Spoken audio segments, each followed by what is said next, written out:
High, this is Indrajit Deindra. আজকের যেটা প্রসঙ্গ সেটা হচ্ছে শোনার ধৈর্য বাড়ানো।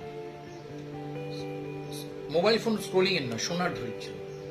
কারণ আমাদের সত্যি এই সময় শোনার ধৈর্য কমেছে, এবং শোনার ধৈর্য না থাকলে এবং একটা গান বা একটা মিউজিক বা আমাদের ইনস্ট্রুমেন্টাল মিউজিক যদি 15-20 মিনিট না শুনি, আপনি বুঝতে পারবেন না যে কোন আর্টিস্ট কত ভালো বা কোথা থেকে মিউজিক এসছে।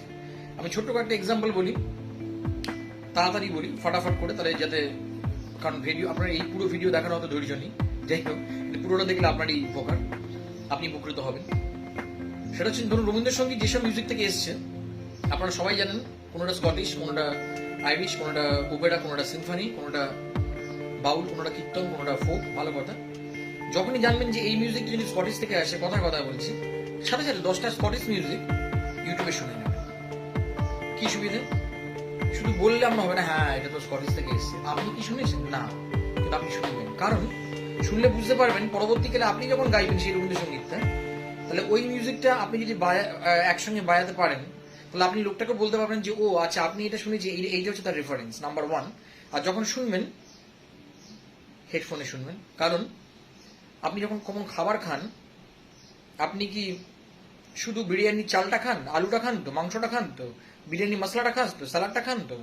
সেটা হচ্ছে আপনি যদি শুধু মোবাইল স্পিকারে গান শোনেন, সেটা হচ্ছে অনলি চালটা, আর বাকি যে ভেতর ভেতর যে মিক্সগুলো থাকে না, আলু মাংস, এটা সেটা হচ্ছে হেডফোন না হলে পাবেন না দাদা, দিদিরা, বোনেরা, ভাইয়েরা। আই রিপিট, বিরিয়ানি যদি আপনি শুধু মোবাইল স্পিকারে শোনেন, তাহলে সেটা হচ্ছে শুধু বিরিয়ানির রাইসটা, বাকিগুলো হচ্ছে হেডফোনে। আপনি পিয়ানোর লোটা পাবেন না, এমনকি আপনি গলার সানি ধা পা এটা পাবেন না। তাই জন্য মোবাইল স্পিকার গান নয়, এমনি কথা বলে, আমি যে ভিডিও করে ইনফরমেশন দিই ঠিক আছে, কিন্তু আমাকে শুনতে গেলে আপনি আমাকে হেডফোনে শুনুন। আমি যে ফেসবুক লাইভ করি, বা ফেসবুক লাইভ বলুন, আমি যে ফেসবুকে ভিডিও করি, ওগুলো নয়, ওগুলো ঠিক আছে, ইনফরমেশন পেলেন। এবার সেটা জানতে গেলে ইউটিউব। সিমিলারলি আমি যেটা আসছিলাম সেই কথায়, রবীন্দ্রনাথের প্রসঙ্গে, রবীন্দ্রনাথ শুনলাম হলো, এবার যে মিউজিকগুলো ইনফ্লুয়েন্স সেগুলো শোনা হলো, তাহলে আপনি আপনার ভান্ডারটা বাড়ালেন, আপনার নলেজ আপনি বাড়ালেন। রিসেন্টলি কিছু মহিলা, সাউথ ইন্ডিয়ান মহিলা, আমিও রিসেন্টলি আমার একটা আসছে কাজ আসছে, এটা অদ্ভুত, ক্লাসিক্যাল মিউজিক বা জ্যাজ মিউজিকের কর্ণাটিক স্ক্যাটিং করেছে বা রাগাশ্রয়ী স্ক্যাট করেছে। মানে ধরুন আমরা যেটা দেখি, একটা ধরুন টাং ডাং ডাং ডাং ডাং ডাং ডাং ডাং ডাং ডাং ডাং ডাং ডাং ডাং ডাং ডাং, দেখুন কলিং বেলে বাজে বা গাড়ি ব্যাক করছে, এটা শুনি, এই শুনে এই মিউজিকটা কোথা থেকে রে? না, এটা একটা সিম্ফনি। তাহলে কার সিম্ফনি? এটা কি মোজার্ট না বিটোফেন? ইউটিউবে দেখুন, সব পেয়ে যাবেন। বা হ্যাঁ, সলিল চৌধুরী তো এটা মোজার্ট থেকেও ইনফ্লুয়েন্স হয়েছিল, ভালো কথা, কিন্তু ওটা কি শুনেছি মোজার্টটা 8 ঘন্টা বসে? না। তাহলে শুনে নিন, কারণ আপনারই ভান্ডার বাড়বে এবং শোনার ধৈর্য বাড়বে। এবং ওটা হেডফোনে শুনবেন, তাহলে বুঝতে পারবেন যে কি কি বেজেছে। কারণ কি কি বেজেছে তার ইম্পর্টেন্স ক্রিয়েট হলে আপনি বুঝতে পারবেন যে আপনার গানের সঙ্গে আমি কি কি বাজালে ভালো লাগে, কারণ ওগুলো বেজেছে। সেটা বাংলা রক হোক, ইংলিশ রক হোক, ব্যান্ড হোক, সোলো পারফর্মার হোক, আমার গান হোক, কৌশিকের গান হোক, রূপমের গান হোক, সবার গান, এমনকি বিদেশি মিউজিক, হেডফোন, গান। কারণ কান দুটো, মুখ একটা। যদি 1 ঘন্টা শুনি মানে গাই, তাহলে 2 ঘন্টা শুনবো।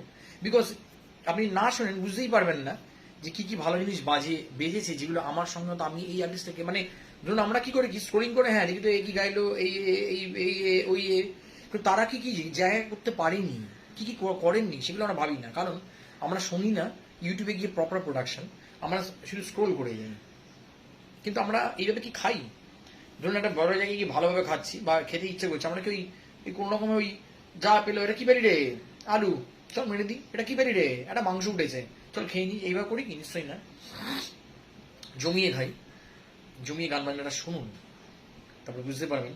এটা আমি শ্রোতাদের জন্য বলা, আপকামিং ভোকালিস্টের জন্য বলা। শোনা ঠিক থাকলে আপনি নিজে প্রডিউস করতে পারবেন এবং বলতে পারবেন যে ইন্দ্রজিৎ দে, আমি হয়তো গানে যদি অ্যারেঞ্জ করে থাকি যে আমার এইগুলো দরকার নেই, আমার এইগুলো দরকার।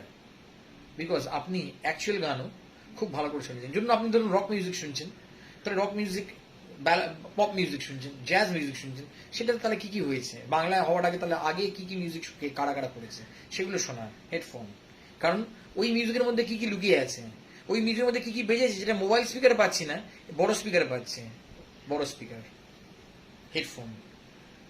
হেডফোনের কারণ কি, হেডফোনে আপনি বেস ফ্রিকোয়েন্সি পাচ্ছেন। সিম্পল লাস্ট এক্সাম্পল, বড় লোকের ভিডিও, এই গানটা আমরা ঠিক আছে গান ফোক আমারও বিশাল। একদিন এটা হেডফোনে শুনুন, গানটাকে প্রথম দুবার শুনুন। প্রথমে গানটা শুনবেন, যা হয়েছে হয়েছে। সেকেন্ড টাইম গানটাকে বন্ধ করে মিউজিকটা শুনবেন, দেখবেন একটা মারাত্মক বেস আছে। আপনি শুনতে বুঝতে পারবেন সেই বেসটা ভাবা যাচ্ছে না। একটা গান আছে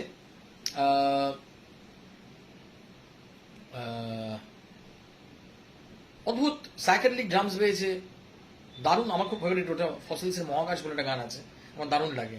কিন্তু হেডফোনে না শুনলে আপনি যে ভেতরে ভেতরে ভেতরে ভেতরে ভেতরে ভেতরে যে কি কি বাজে বুঝতে পারবেন না। রূপঙ্করের প্রিয়তমা 2 তে একটা দারুণ, প্রিয়তমা 1 এ অনেকগুলো জিনিস পেয়েছে, বুঝতে পারবেন হেডফোনে শুনলে।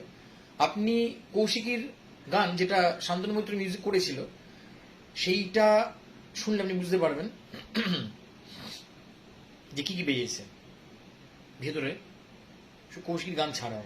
আমি বলছি শুধু মেশানোটা, যার জন্য এত মিউজিশিয়ান বড় বড় টাকা খরচ করছে, ওরা বাজাচ্ছে, ওনারা আপনাদের ভালোবেসের জন্যই বাজাচ্ছে, এবং ওটাকে পাওয়ার জন্য, ওটাকেই পাওয়ার জন্য।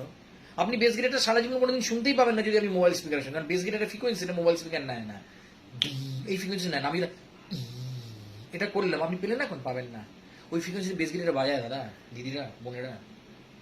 তাই মাস্ট মাস্ট মাস্ট